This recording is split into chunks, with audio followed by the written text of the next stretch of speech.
चल तो कहाँ बाड़न मिश्रा जी तनी। ओ मिश्रा जी, मिश्रा जी का हो तारा नखा सुना, जल्दी आओ बाहर। का चिल्ला तरह का चिल्ला तरह का बोल बा। लो है गाड़ी का चाबी, हमार गाड़ी कहीं से लिया के तू दो। चाबी तहरा लगे बा, तहरा गाड़ी के हम कहाँ से दी गाड़ी तहार। हम तरह से ये पूछे के चाहता नहीं कि तू हमसे गाड़ी मंगले रहो तो खाली चाबी काहे भेजला हो। लड़का हमार गाड़ी लेके ना गए रहुए का।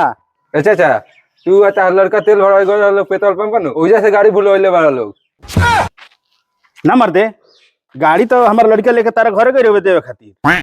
तारा का लगता हम झूठ बोलता नहीं। पूछा अपना लड़का से, हमरा खाली चाबी ले जाके दे हुए। तार लड़का कहता कि पेट्रोल पंप पे गए से तेल भरवावे तो जैसे गाड़ी हमारे कॉन्फर्टी में बंद उठा के छीन लेंगे सन। रजुओ रजुओ आ रे जल्दी। का चिल्लात ए साला, इनकर गाड़ी काहे नहीं खींच ले रे, इनकर गाड़ी कहाँ बा। तू जानते बड़ा पापा कि हमरा शुरू से आईफोन चलावे के मन करत रहला। तू पैसा मांगत रहे ना देत रह। हम गाड़ी 40,000 में बेच के हम आईफोन किन ले बनी।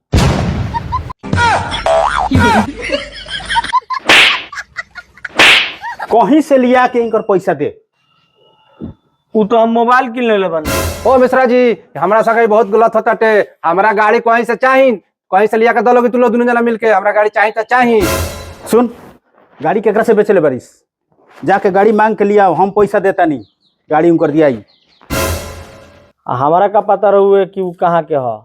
हमरा नहीं चिन्हत ओकरा के, हमरा मालूम नहीं कि उ कहाँ के रहुए। हम ओकरा से बेच ले बनी, हम नहीं जाना।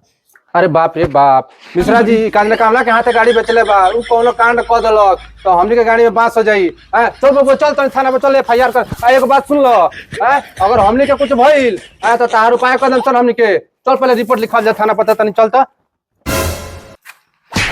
चल चल चल, फंसा देलक साला हमनी के। बाप रे।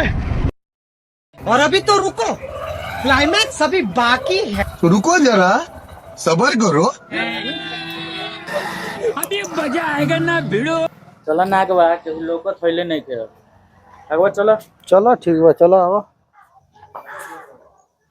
ए जी केहू बाजी, ए के बा।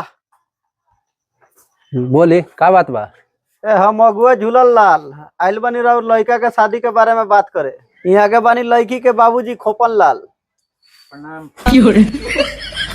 प्रणाम प्रणाम। चल लो चल लो चल लो, बैठल जा आई लो बैठ लो जी, बैठ लो। और अभी तो रुको, बबुआ क्लाइमैक्स नाश्ता अभी लेके आओ जा। बाकी है। रुको नाश्ता पानी जरा, लिया बा, बैठ सबर करो। अभी मजा आएगा ना भिड़ो। धरो बबुआ धरो, कर लो नाश्ता, कर लो, ले लो खाई लो, खाए करे नाश्ता करे। हाँ बाबू खा, तू बोलो उठा बाबू। ऐसा मत करो मेरी जान। खाए रहो महाराज खाए। ली ली ली रोगो खाई। हाँ करे करे नाश्ता करे। रुको जरा, सबर करो। शाबाश बेटा। रहुओ महाराज खाए पर हद कर देनी। रखी रखियो ने एक घंटा खाई जाला, भरे से खा के नहीं रहनी का। अरे खाई दे कोनो बात नहीं, खाई दे, खाई रो आराम से खाई। नाश्ता पानी तो हो गइल, तनी लड़का के बुलाएंगे, पूछताछ हो जाओ। मैं बुलावे के का बा, ये हमार लड़का बना, जब पूछे बा तन पूछ ली लोगिन। ए लड़कवा के चेहरा में कुछ अंतर बा। बाप रे। जो कि देखो तनी मोबाइल में। दिखाई फोटो, ये लड़का होई देखी ना। ना ई लड़का ना। हम सही कहनी है जे लड़कवा के फोटो ना है। देखी तनी। बाप रे। अच्छा ये बताई लो, रौरा केकरा के यहाँ आइल बनी लो। हमनी आयल बानी सब मिश्रा जी के घरे। रहुए न मिश्रा जी है, राहुल बड़ लड़का का नाम बा राजू। ये मौका बा पर्दार से बदला लेवे खातिर, पर्दार के लड़का खातिर आइल बना सन।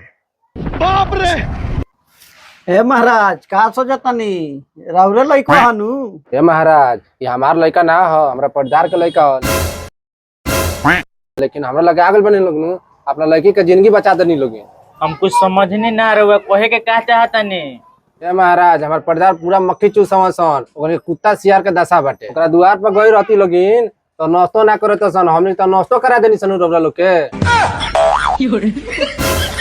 जानता नहीं लोगिन, काल है उनकर लड़का हमार गाड़ी लेके गइल बा, गाड़ी लेके बेच देले बा। भारी नशेड़ी गजेड़ी हो भाग मनाई के रहो लड़की के जिंदगी बच गई ना तो ऊपर जिंदगी बर्बाद कर दी। बाप रे हमनी के कुआं में गिरे से रुआ बचा लेनी। बहुत बहुत धन्यवाद राउर। ई राउर उपकार हम नहीं की जिंदगी भर भुला सकत। एगो काम करी, अपना लड़का के हमारा लड़की से शादी करेम। ते महाराज जी का कहता नहीं रौरा तैयार बनी तो हमो तैयार बनी बैठी।